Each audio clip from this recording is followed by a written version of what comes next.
When you're really self-aware, when you're very good at introspection, when you're very good at self-assessing, it can become a tool that instead of using for self-improvement is actually used for self-harm.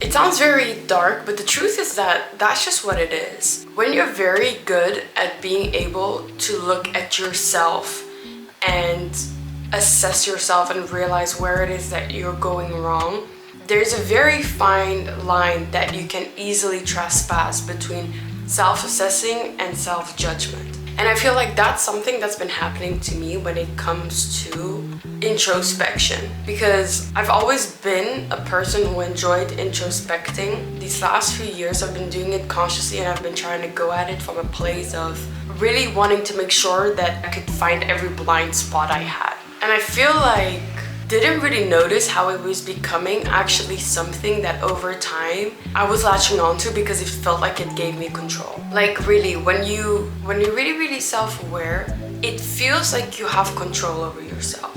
And so going within and introspecting and assessing myself has been something I've been enjoying doing, and maybe doing actually a little bit excessively, because it made me feel like I had control over myself and therefore had control over life. The reality, of course, is that that doesn't really fucking happen, because life will happen either way. No matter how much we desire control, we still at the end of the day do not have it. We have free will, and that's a debate you can have with yourself.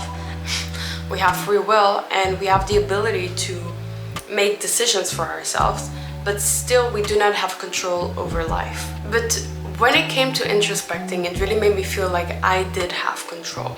And so it was something that I was really holding on to, and it was something that I really pride myself with. I pride myself on. I don't know. It was something I was really proud of. And I still am to this day, but now I'm noticing how I'm actually using it not as the self-development tool it is, but kind of using it as a way to keep myself locked in.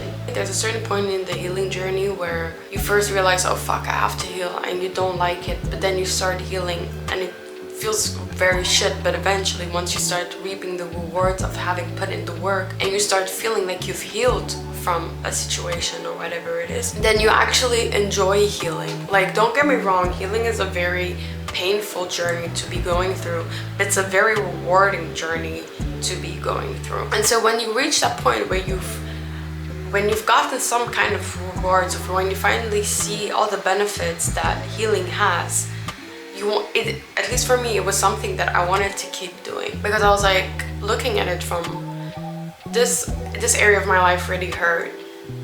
I put in the work to work through it, and I worked through it and it feels good, and now I'm like, well fuck, now I've turned my pain into power. Where else can I go and turn my pain into power? So it became this thing where I started assessing the different areas of my life that I felt like needed changing.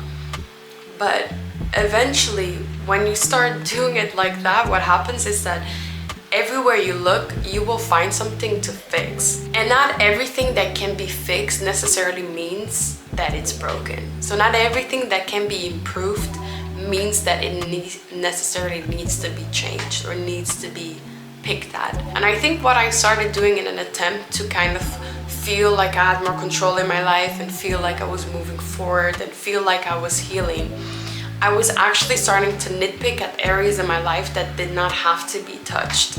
And so yesterday I watched a tarot reading. Usually I do tarot for myself, but that's been a journey that we can talk about in another video. I don't even want to get into it. Let me run from that conversation real quick.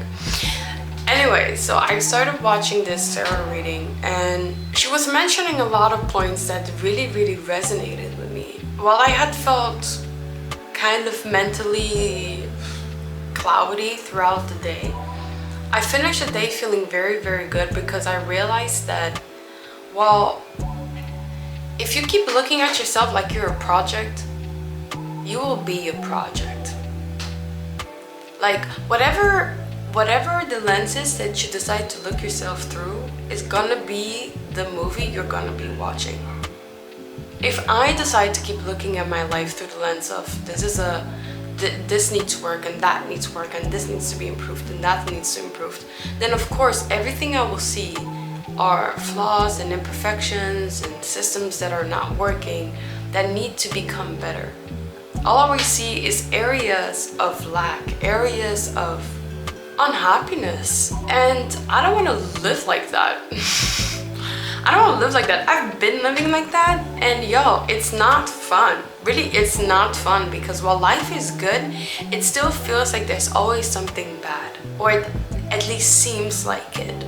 And not in a way that, oh, my life is so awful, but it's like, yeah, this is great, but this is how it can be better. And while I always have this feeling and this desire and this strive for more, my body, I recognize, cannot match that mental desire that I have. Like, I have to be very honest, where my body is and how I've been feeling and the intensity of the emotions that I've been having over the course of my life that I'm choosing to process right now, I cannot go at the pace that my mind wants me to go.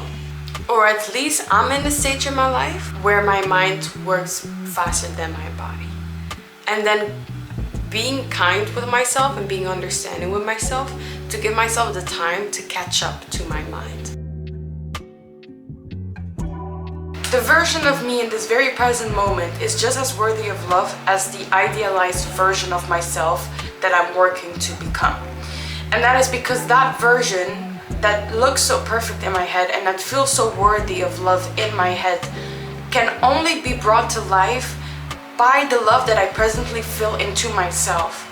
So I need to love myself and in the way that I come now, even if it's not the ways I'm most proud of, because without that love, I cannot move towards becoming the version of myself I'd like to become.